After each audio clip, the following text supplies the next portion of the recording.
এটা ভাল খবৰ মিলে আছে যোৱাকালি সুবৈদানত আছিল বেছি গুড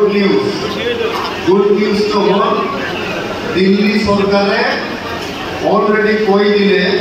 2025 পৰা 2030 চনলৈকে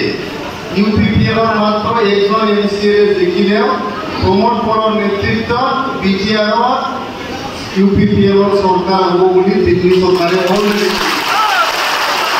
2025 পৰা 2030 চনলৈকে সরকার আমার হয়ে গেল এইটো কোনো সমস্যা নাই এতিয়া কথাটো হল মাত্র একটা এমচিএ নহয় 2025 আমি মিনিমাম 25 জন এমচিএ লৈ সরকার গঠন করি 25 জন 25 পৰা 35টা লৈকে আমাৰ এমচিএ জিকিব পৰা অৱস্থাত আছো এতিয়া 40টা সমষ্টি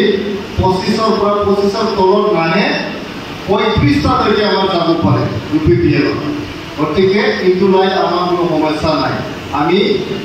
আৰামসে এবাৰ 2025 পৰা 30 চনলৈকে সৰকাৰ গঠন কৰিম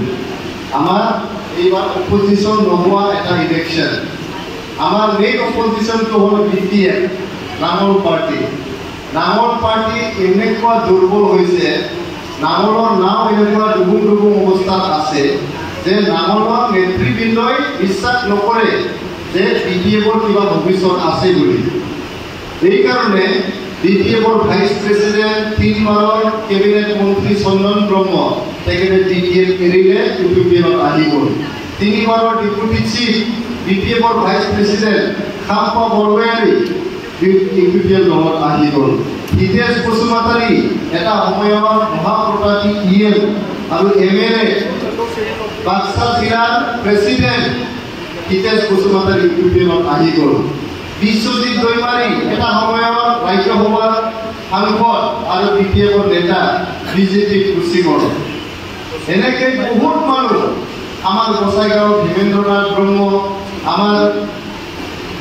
জংগুৱাৰৰ এমচিএল ৰেওৰেৱা নাৰ্জিহাৰী